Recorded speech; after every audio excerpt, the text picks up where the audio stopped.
Hello good evening everyone, मैं doctor Swati Sharma English सूत्रा में आप सभी का स्वागत करती हूँ। कैसे हैं आप सभी। और हमारा 2 of the 4 सीरीज जो है वो चल रही है 40 डे स्ट्रैटेजी। तो अगर 45 दिन मिले तो ठीक है, वैसे और अगर कम मिले 25 दिन मिले, जो भी है, जो मेरा नाम था 40, आपको याद है ना 2021 में मेरी 40 डे स्ट्रैटेजी आई थी। और अभी जब फाइनल डेट आ जाएगी तो उससे पहले, लेकिन हाँ ये उससे पहले की एक सीरीज जो है वो है जिसमें मैं आप लोगों को तैयारी जो है वो करवा रही हूँ। ये एक यूट्यूब की सीरीज है। और इसके अलावा अगर आप चाहते हैं कि आपको जो है, देखो अभी ये वाला जो बैच है ना, जो यूपीटीजीटी का एक कंप्लीट वीडियो बैच है, और इसमें जो है सारा literature, grammar, literary terms, notes वगैरह सब है। इस बैच से याद आया, मैं आप लोगों को कुछ बताना चाहती हूँ। अगर आपको कोई भी इंग्लिश सूत्रा का बैच कहकर कोई बैच टिका रहा है, और हो सकता है वो मेरा ही बैच बेच रहा हो, अपना लॉगिन आपको बेच दे, तो भैया ऐसा है कि हमारे पास तो सारी रिपोर्ट आ जाती है। तो इसीलिए आपके पास किसी जो है किसी टेलीग्राम ग्रुप पर या किसी व्हाट्सएप ग्रुप के जिनके आप मेंबर्स हों, और आपके पास ये आ रहा हो कि इंग्लिश सूत्रा का बैच जो है वो आधे पैसों में खरीदना है क्या, या इतने पैसों में खरीदना है क्या, और जो है उसके बाद तो भाई एक चीज याद रखिएगा कि भाई हमारे पास तो रिपोर्ट आ रही है, आजकल आ भी रही है हमारे पास, तो हम तो उनके बंद करेंगे ही करेंगे। तो अगर आप कोई पैसा दे उनको, तो भाई उनकी गर्दन पकड़ना। आपको तो हम कुछ कहेंगे भाई, आप तो फंस जाओगे, मासूम हो आप लोग, तो फंस जाओगे उनके में। तो ऐसे लोगों से आप बचे। और जो है अगर आपको खरीदना है बैच या कोई भी जानकारी चाहिए, तो आप इंग्लिश सूत्रा का ऐप प्ले स्टोर से डाउनलोड कर सकते हैं। 7895937338 पे कॉल करके जानकारी ले सकते हैं। यदि आप हमारे अलावा, यानी कि आप इंग्लिश सूत्रा ऐप से अगर परचेज नहीं करते, किसी थर्ड पर्सन से करते हैं, तो we are not responsible for anything. हम किसी चीज के लिए जिम्मेदार नहीं। और उसके बाद अगर आप चैट पे हमें क्वेश्चन भेजते हैं, या आप कोई भी या यूट्यूब पे कोई क्वेश्चन भेजते हैं कि आपके, भाई हमारे पास सारे स्टूडेंट्स का रिकॉर्ड रहता है, तो हम उसके लिए जिम्मेदार नहीं है। उसी व्यक्ति से संपर्क करें जिसने आपसे को बेचा है। तो मैं आप लोगों से, क्योंकि ये काम लोग कर रहे हैं कि हमारे बैच, और वो इस हमारे ही नहीं, पता नहीं और भी लोगों के खरीद के जो है वो बैच बेच रहे हैं। तो ये और जगह चलता होगा, मगर हमारे यहाँ नहीं। और हम, सबसे बड़ी बात ये है कि जो हमारे यहाँ जो जेन्युइन स्टूडेंट्स हैं, जिन्होंने बहुत मेहनत से जो है भाई, हर एक किसी के पास नहीं होता कि वो बड़े आराम से चीज़ें को खरीद ले, तो पता नहीं कैसे कैसे पैसे लेके जो है वो खरीदा है उन्होंने। मैं इतनी मेहनत करती हूँ बहुत ज़्यादा अपने स्टूडेंट, लेकिन जेन्युइन के लिए। तो मैं खुद भी नहीं चाहूंगी कि मेरा जो है, यार पढ़ाई भी अगर चोरी से करनी पड़े तो क्या फायदा है, और क्या टीचर बनेंगे। ठीक है, टीचर्स जो होते हैं ना, वो अगर टीचर्स के अंदर ये ईमानदारी नहीं है, तो क्या आप टीचर बनेंगे और क्या करेंगे जो इस तरीके के लोग कर रहे हैं। तो यही मुझे कहना था, बड़े प्यार से मैं इस चीज को कह रही हूँ। तो ये हमारा बैच है। इसके अलावा एक ये वाला बैच है, बहुत ये इस समय सबसे अच्छा जो बैच लोगों के लिए है, वो एक्सक्लूसिव प्रैक्टिस बैच, यानी कि पायनियर प्रैक्टिस बैच है। ये बैच में आपको लगभग इस समय 53 टेस्ट इसमें हो चुके हैं, यानी कि 52 टेस्ट इसमें पहले ही हो गए थे। 20 तारीख से ये शुरू हुआ, तो एक और टेस्ट भी हो गया। अब जो है इसमें इस तरीके से मैं आपको बता देती हूँ, इसमें ग्रामर और लिटरेचर दोनों की एग्जॉस्टिव तैयारी कराई जाती है। पूरा 125 क्वेश्चंस का जो पेपर है, वो ग्रामर लिटरेचर मिक्स करके, ग्रामर लिटरेचर सब जैसा पेपर का पैटर्न होता है। उसके बाद एक छोटा टेस्ट पेपर देती हूँ जैसे ग्रामर का, क्योंकि ग्रामर को आप इसको साइडलाइन नहीं कर सकते, तो एक छोटा टेस्ट पेपर ग्रामर का, फिर उसके बाद एक 125 क्वेश्चन का। तो आप ये सोचिए आप कितने क्वेश्चंस कर लेंगे, जितनी आपके मार्केट में पता नहीं कितनी बुक्स खरीदोगे तब भी, और हजारों रुपए खर्च करोगे तब ये भी नहीं पता कि इसके आंसर सही है या नहीं है। लेकिन यहां पर आपको ये बैच एग्जॉस्टिव प्रैक्टिस बैच है, बहुत प्रैक्टिस। जो अभी नए टेस्ट बन रहे हैं उनकी तो पीडीएफ है, लेकिन बाकी सबका स्टडी मटेरियल, यानी कि जो टेस्ट पेपर्स हैं, वो भी आपको मिलेंगे और आपके घर पर आएंगे। और मैं अगर किसी बात को कहती हूँ तो वो बात उसको वो होती भी है। तो भाई इसीलिए ये बैच आप लोगों के लिए बहुत बढ़िया रहेगा, बहुत अच्छा बैच है ये। तो जो लोग प्रैक्टिस करना चाहते हैं उनके लिए ये बैच बहुत बढ़िया है, वो लोग खरीद सकते हैं। आज ही इंग्लिश सूत्रा के ऐप पर आइए, देखिए, और जो है आप सोचो 53 टेस्ट आप रोज के एक एक दो दो तीन तीन टेस्ट भी करोगे ना, इतने क्वेश्चन विद एक्सप्लेनेशन है। ऐसा नहीं है क्वेश्चन बता दिया और आंसर बता दिया, विद एक्सप्लेनेशन। एक क्वेश्चन में तो 4 क्वेश्चन और तैयार होते हैं, एक्सप्लेनेशंस हैं, तो बहुत हेल्पफुल रहेगा। चलिए इसी के साथ अब मैं आप लोगों का पहला क्वेश्चन जो है वो ले रही हूं, जो मेरी 2 of the 4 सीरीज है। पहला क्वेश्चन है, Auden's the sea and the mirror was inspired by Shakespeare's play the merchant of Venice, the winter's tale, the tempest, as you like it. तो क्वेश्चन का जवाब देने का मैं आप लोगों को समय भी दे रही हूं और अब आप लोगों से उम्मीद करती हूं कि आप लोग मुझे इसके बारे में बताएंगे। Auden's the sea and the mirror, तो इसका वैसे तो सी से आप लोग समझ भी गए होंगे, लेकिन मैं इसके बारे में जरूर जो है आप लोगों से पूछना चाहूंगी। तो हाँ जी, मैं हट जाती हूँ, आप लोग जो है इसका देख लीजिए।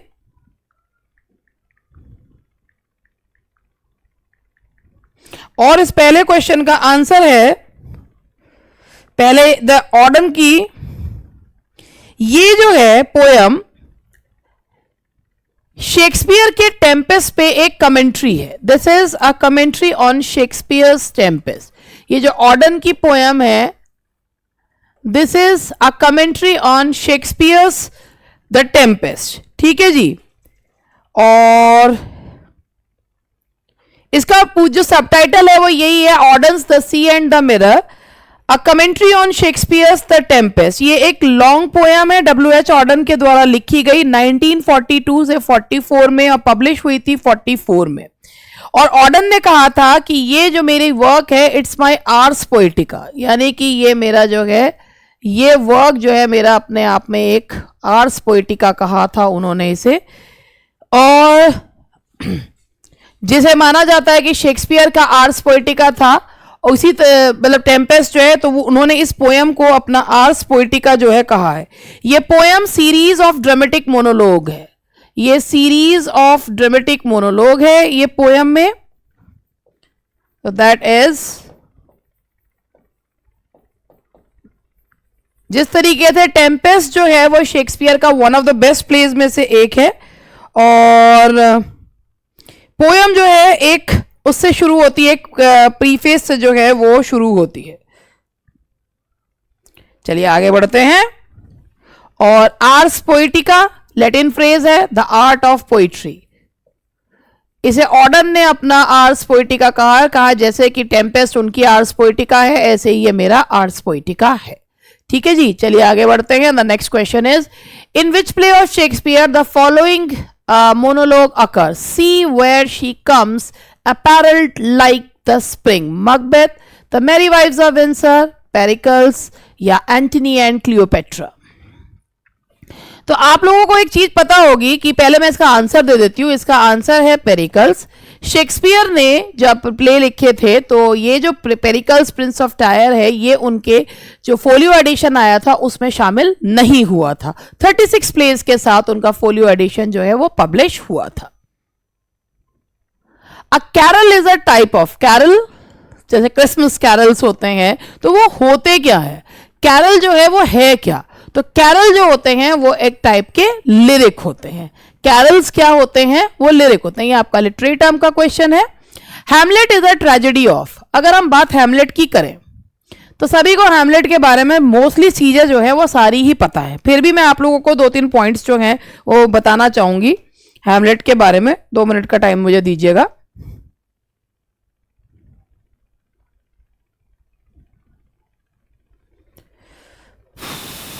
देखिए, हैमलेट जो है उसको यह माना जाता है कि सबसे पहले हैमलेट एक ऐसा प्ले है जिसके बारे में यह कहा जाता है कि इसमें एडिपस कॉम्प्लेक्स है। हालांकि इसके मैं सामने से हट जाती हूं।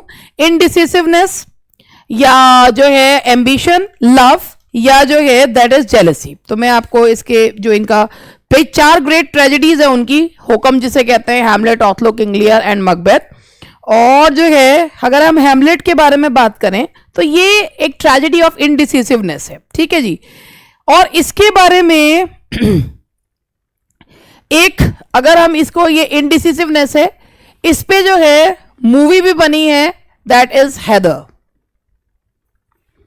हैदर बनाई है विशाल भारद्वाज की, ये मूवी है जो इस पे बनी है, हैमलेट पे ही बनी है, विशाल भारद्वाज की मूवी है ये।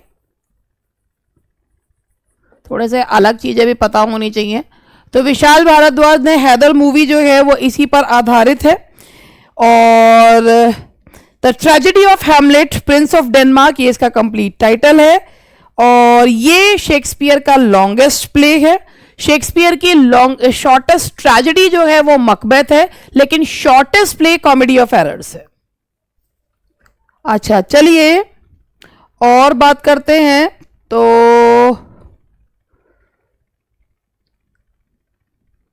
अगर हम बात करें तो कॉलरिज ने हैमलेट के बारे में कहा है, his inaction is due to his enormous intellectual activity. Enormous intellectual activity की वजह से ही वो जल्दी से निर्णय नहीं ले पाते थे, ये कॉलरिज ने उनके बारे में कहा। The answer is indecisiveness. Who among the following is not one of the four wheels of the English novels. देखिए इनमें से कौन से जो हैं फोर व्हील्स ऑफ नॉवल नहीं माने जाते हैं। फोर व्हील्स ऑफ नॉवल कौन कौन से हैं? Henry fielding, Richardson, stern and Smollett.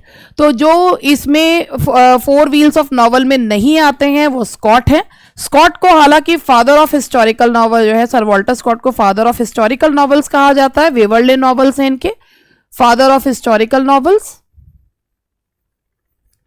इनके नॉवेल्स जो हैं वेवरले नॉवेल्स होते हैं, वेवरले नॉवेल्स। लेकिन ये जो है one of the four wheels of English novel नहीं है। हेनरी फील्डिंग इसमें से मिसिंग है।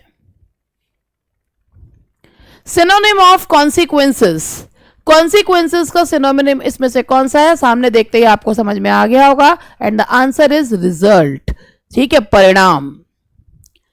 इनेब्रिएट, ड्रीमी, स्टूपेफाइड, अनस्टेडी, ड्रंकन। सिनोनिम देना, इनेब्रिएट का मतलब होता है जो पिए हुए होता है, बहुत ज्यादा पियक्कड़ स्थिति में होता है, and that is drunken. Antonym of underhand, hidden, surreptitious, obscure, exposed. देखिए अंडरहैंड का मतलब होता है छिपा हुआ, तो हिडन, सरप्शियस भी सीक्रेट, ऑब्सक्योर भी दूर या छिपा हुआ। तो ये तीनों इसके सिनोनिम्स हैं। इसका एंटोनिम कौन सा है? That's D, exposed. Antonym of testify, testify किसी चीज के बारे में बताना, किसी चीज की बारे में सत्यता स्थापित जो है, किसी चीज की सत्यता प्रमाणित करना। तो इसका ऑपोजिट क्या होगा? टेस्टिफाई करना, किसी चीज की सत्यता प्रमाणित करना। तो इसका ऑपोजिट एविडेंस है, प्रूव है, कन्फाइड है, वो इसके सिनोनिम हो सकते हैं, एविडेंस एंड प्रूव। लेकिन इसका ऑपोजिट होगा झूठा साबित करना। तो answer is a, falsify. A savage place as holy and enchanted as ever beneath a waning moon was haunted by a woman wailing for demon lover. These lines throw light on Shakespeare's supernatural element, Coleridge's supernatural element, Wordsworth's passion for nature, Keats' Hellenism. A savage place, एक बिल्कुल savage सा, एक जंगली सी जगह। As holy and enchanted as ever beneath a waning moon was haunted by a woman wailing for her demon lover. तो ये line जो है super natural, but demon lover से पता चल रहा है कि सुपर नेचुरल एलिमेंट के बारे में जो है वो पूछा जा रहा है। तो ये किसके बारे में कहा जा रहा है? A savage place as holy and enchanted. तो ये कीट्स के सुपर नेचुरल, एक मिनट, कॉलरिज का है ये, एंड दैट इज, ये कॉलरिज के सुपर नेचुरल एलिमेंट के बारे में बताया जा रहा है। इसके बारे में मैं आपको और भी बताना चाहूंगी। कॉलरिज के सुपर नेचुरल एलिमेंट के बारे में बताया जा रहा है। ये जो लाइन है ये ली गई है कुबला खान से, ये लाइन ली गई है। This is a line from Kubla Khan. Kubla Khan जो कि इनकी एक अधूरी पोयम है, कुबला खान से ये लाइंस जो हैं वो ली गई हैं। इसमें पोएट जो है वो होली रिवर एल्फ के बारे में बता रहा है, और जहां पर जो फोर्ट है वो बनेगा, और जिसमें उन्होंने मैजिकल एलिमेंट्स जो है दिखाए हैं फेडिंग मून के। तो इसलिए इसका ये जो पोयम है कुबला खान, इसको फ्रेगमेंट या a vision in a dream भी कहा जाता है। फ्रेगमेंट या a vision in a dream भी कहा जाता है। The figure of speech which consists in the use of word which suggest the sense by their sound is covered. जब फिगर किसी वर्ड को पढ़कर, जैसे जिंगल, तो उसे ना टन टन की आवाज आती है, तो कौन सी फिगर ऑफ स्पीच होती है? And that's onomatopoeia, that is onomatopoeia.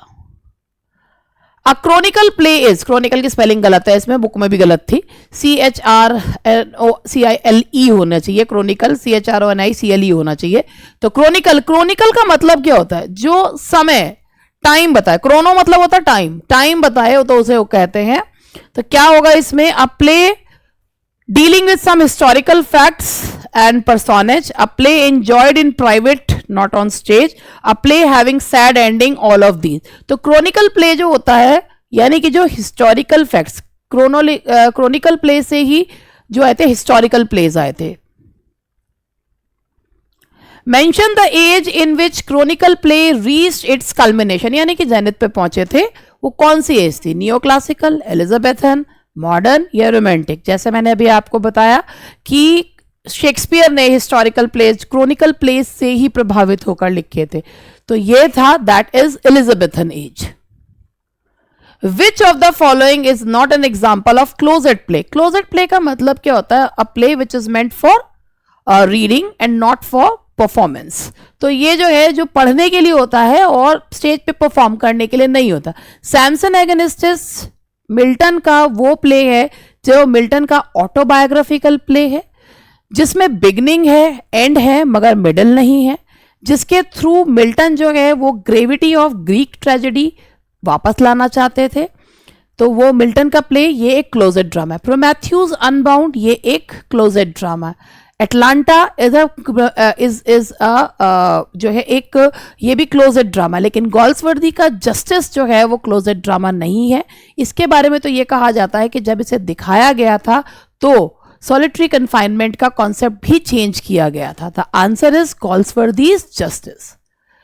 The repetition of the initial words or words of a clause or sentence at the end of that same clause or sentence is known as episteme। episteme का मतलब knowledge होता है। epiphany, moment of realization, emendation या epanellepsis क्या होता है? आप मुझे इसका, भाई दो के तो मैंने आपको बता ही दिए, तो इन्हीं दोनों में से कुछ होना चाहिए।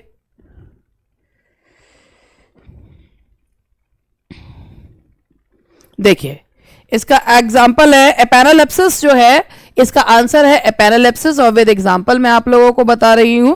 जैसे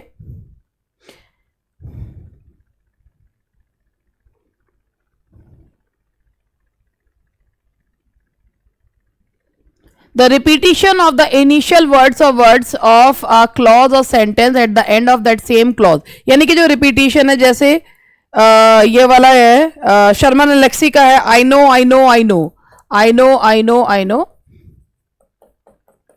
तो रिपीटिशन हो रहा है, दैट इज ऐसे है, the king is dead, long live the king. तो जो पहला वर्ड है वही अंत में जो है रिपीट हो रहा है, और इसे कहते हैं epanalepsis, that is called epanalepsis. A marriage song और hymnal song is called epithalamion, essay, epistle या fable। तो जो मैरिज सॉन्ग होते हैं उसको कहा जाता है एपिथेलमियन कहा जाता है। स्पेंसर का आपने प्रोथेलमियन और एपिथेलमियन नाम सुना भी होगा। वेडिंग सॉन्ग्स, न्यूप्चियल सॉन्ग्स को कहा जाता है एपिथेलमियन। चलिए नेक्स्ट क्वेश्चन ये इडियम और फ्रेज का है। I have come to know of your hole and corner method of dealing with people. तो देखिए ये इडियम है होल एंड कॉर्नर मेथड। तो होल एंड कॉर्नर मेथड है कि भाई, तो इससे पता चल रहा है कैसा method? Secret method, surreptitious method. Something which is foolishly impractical specially in the pursuit of ideas. इनमें से कौन सा है? कोई ऐसी चीज जिसे करना जो है बस एक फूल्स पैराडाइज हो, तो यानी कि जिसे जो है सोचना भी बेवकूफी ही है। उनमें से इसका आंसर कौन सा है? क्लियर साइटेड, निक्सोटिक, क्लियर आइड या नन? इनमें से इसका आंसर कुछ भी नहीं है, नन है, क्योंकि जो सही आंसर होता है वो है दैट इज क्विक्सोटिक। क्विक्सोटिक होता है, ना कि निक्सोटिक कुछ नहीं होता। The answer is quixotic.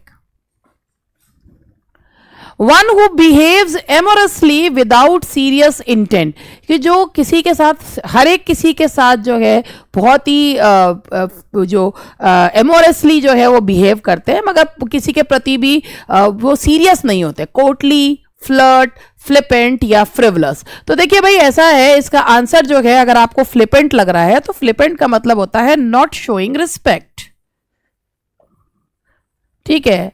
और फ्रिवलस का मतलब होता है कि जो जैसे ट्रिवियल या जो क्या कहना चाहिए, बहुत ही ओछा जिसे कहना चाहिए, नॉट शोइंग रिस्पेक्ट। और कोर्टली रिलेटेड टू रिस्पेक्ट, तो क्या होगा इसका आंसर होगा, the answer is flirt. Devoid of all hope, जिसमें कोई होप ना हो, तो इसमें इसका है डेस्परेट। और यहां पर आप ये देखिए, ये एक्टिव पैसिव का क्वेश्चन है, क्वेश्चन को पढ़िएगा। Coleridge claim to have conceived Kubla Khan in a dream, तो इसका क्या आंसर होना चाहिए, कॉलरिज क्लेम। आप देख रहे हैं ये पास्ट इंडेफिनिट में है, तो ये देखो कौन सा इसका आंसर जो है वो होना चाहिए, और ये इसका आंसर होगा कुबला खान, क्योंकि क्लेम्ड है तो कुबला खान वॉज क्लेम्ड, ये इसको है Kubla Khan was claimed to have been conceived in a dream by Coleridge. The answer is D. Do you remember the name of the book, डू से शुरू हो रहा है तो आपको पता है कि अगर डू से शुरू होगा तो पैसिव वॉइस में ये चीज जो है वो किससे बन जाएगी, इज से बन जाएगी। तो बिल्कुल एक ही ऑप्शन है, that is the name of the book written by Emily Bronte remembered by you. Next is we demonstrated to them how we were prepared the exam patterns. इसमें आपको इनमें से कौन सा वर्ड जो है, इसमें से सेंटेंस इंप्रूवमेंट है, इसमें कौन सा ठीक बैठता है। तो we demonstrated to them how we were prepared the exam. अब देखिए ये डिमॉन्स्ट्रेटेड जो है ये पास्ट इंडेफिनेट है, और जो प्रिपेयर्ड है वो पास्ट टू पास्ट है, यानी कि पास्ट पास्ट टू पास्ट। तो पास्ट टू पास्ट जो होता है वो पास्ट परफेक्ट होता है, तो यहां आएगा had prepared. In fact, if it hadn't been for his invaluable advice on so many occasions, I wouldn't have achieved anything in life. तो ये invaluable advice में से इनमें से कोई आपको लगता हो कि सही हो तो बताइए। Remarkable, valuable advices, priceless suggestions. तो देखिए भाई ये नो इम्प्रूवमेंट है, क्योंकि इनवैल्यूएबल एडवाइस का वही मतलब है कि बहुत ही ज़्यादा महत्वपूर्ण सलाह, तो जिसको कोई जिसका जो है अनमोल। By temperament the English are reserve, so they prefer to live in solitary reaper. By temperament English, English people, some English, तो लगता है कि द इंग्लिश की जगह हम यहाँ पर इंग्लिश पीपल लगा दें, लेकिन ये गलत है। इसमें no improvement is the correct answer. The correct answer is no improvement, क्योंकि द इंग्लिश का मतलब ये हो गया इंग्लिश पीपल, तो ये नेशनैलिटी को बता रहा है, तो हमें इसे चेंज करने की जरूरत नहीं है। My father agreed with my going alone for the interview. Go alone to my going alone, that I go alone. देखिए भाई अग्रीड जो वर्ड है उसके साथ जो सही प्रेपोजिशन होता है वो होता है टू।